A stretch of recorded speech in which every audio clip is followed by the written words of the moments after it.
जी, अस्सलाम वालेकुम। मैं हूँ doctor Naila, consultant gynaecologist, IVF specialist, gynae solution के फोरम से। आज हम इस टॉपिक पे बात करेंगे कि क्या पीरियड्स के दौरान शॉवर नहीं लेना चाहिए या नहाना नहीं चाहिए। बहुत सारे पेशेंट्स हैं और बहुत सारे इवन जो हमारे पास एडल्ट्स आते हैं, वो ये हमसे पूछते हैं कि हम जब पीरियड्स के दौरान शॉवर लेते हैं तो हमें पेन होना शुरू हो जाती है, तो क्या हमें अवॉइड करना चाहिए? I thought to make a video on it. Periods के दौरान पेन की जो वजूहात हैं वो बहुत ज़्यादा हैं, लेकिन पीरियड्स के दौरान दर्द की जो वजह होती है वो 2 होती है, क्योंकि प्राइमरी डिस्मेनोरिया यानी कि बगैर किसी वजह के पेन हो रही है। इंटरनली हमने तसल्ली कर ली, कोई सिस्ट नहीं है, कोई यूट्रस का मुँह तंग नहीं है, कोई फाइब्रॉइड नहीं है, कुछ नहीं है, लेकिन इसके बावजूद भी पेन हो रही है। ये यूजुअली प्राइमरी डिस्मेनोरिया जो होता है वो पीरियड्स के जब शुरू होते हैं, ऑनसेट होता है, तो उसके ऑलमोस्ट फर्स्ट 4 टू 5 ईयर्स तक रहता है।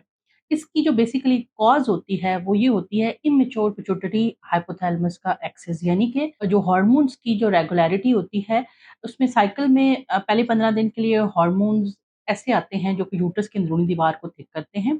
उसके बाद लास्ट 10 टू 12 डेज़ के अंदर कुछ हार्मोन्स आते हैं जो कि एंडोमेट्रियम के अंदर ब्लड फ्लो का सप्लाई ज़्यादा करते हैं, ताकि अगर एम्ब्रियो आए तो वो अपनी जगह बना ले। जब पीरियड्स हो रहे होते हैं तो एक हार्मोन होते हैं, नॉन स्टेरॉयडरी एंटी इन्फ्लेमेटरी एजेंट्स होते हैं, जो कि बेसिकली यूट्रस के मुँह को सॉफ्ट करके ओपन करते हैं, ताकि जो पीरियड्स का फ्लो है वो ईज़ी हो सके। ये साइकिल चूँकि थोड़ा इमैच्योर होता है, तो इसलिए पेशेंट्स के अंदर देखा ये गया है कि प्राइमरी डिस्मेनोरिया होता है।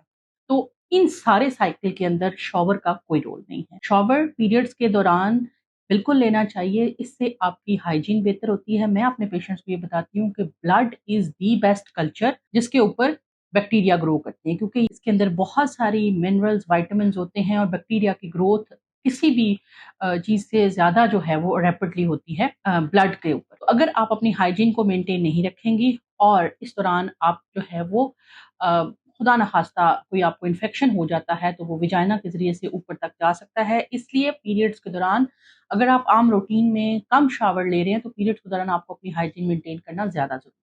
दूसरी जो पीरियड्स के दौरान दर्द की वजह है, वो है सेकेंडरी डिस्मेनोरिया के कोई ऐसी कॉज़ पड़ी हुई है, जिसकी वजह से पेन हो रही है। जैसे यूट्रस का मुँह तंग है, उसका भी शावर के साथ कोई लेना-देना नहीं। अगर यूट्रस के अंदर फाइब्रॉइड है और यूट्रस पीरियड्स के दौरान ब्लीड कर रही है, तो फाइब्रॉइड को ब्लड फ्लो कम जाता है, जिससे इस्कीमिक पेन होती है और वो ये बहुत सीवियर पेन होती है। कुछ पेशेंट्स ऐसे होते हैं जिनको एंडोमेट्रियोसिस का मसला होता है कि जब पीरियड्स होते हैं तो ब्लड में कुछ ब्लड रिवील्ड होता है, यानी ज़ाहिरी नज़र आ रहा होता है, और कुछ कंसील्ड होता है, अंदरूनी तौर पे जमा होता रहता है और खून की पॉकेट्स बनती हैं। ये भी डिस्मेनोरिया की एक बहुत बड़ी वजह है, पेन का वजह बन सकती है। अब इसका भी नहाने के साथ कोई ताल्लुक नहीं है। तो लिहाज़ा जो लोग ये समझते हैं कि पीरियड्स में अगर आप शॉवर लेते हैं तो आपको जो है वो पेन होती है, इस चीज़ को बिल्कुल मिथ है ये, बल्कि पीरियड्स के दौरान अपनी हाइजीन का ख़्याल ज़्यादा रखना चाहिए। अच्छा, इम्पोर्टेंट चीज़ ये है कि आपने जो सिलेक्शन ऑफ वाटर है वो अकॉर्डिंग टू टेम्परेचर करनी है। हम हर मौसम के अंदर ये कहते हैं कि Luke warm water is better. अगर सर्दियों के मौसम में आप शॉवर ले रहे हैं तो आप ल्यूक वार्म वाटर यूज़ कर लें।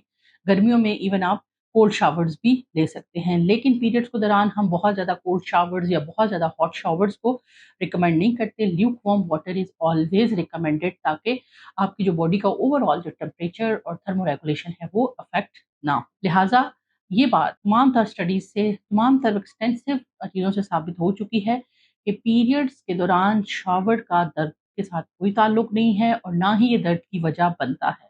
बल्कि वो लोग जिनकी मेंस्ट्रुअल हाइजीन अच्छी होती है, उनको रिप्रोडक्टिव ऑर्गन्स के जो इन्फेक्शंस हैं वो कम होते हैं और ऑनवर्ड कॉम्प्लिकेशंस जो होती हैं वो कम होती हैं। इसलिए बच्चियों को, स्पेशली जो टीनेजर्स होते हैं, उनको ये सेक्स एजुकेशन का पार्ट होता है कि उनको बाकायदा मेंस्ट्रुअल हाइजीन सिखाई जाती है, ताकि वो कुछ ऐसे इन्फेक्शन से बच सकें।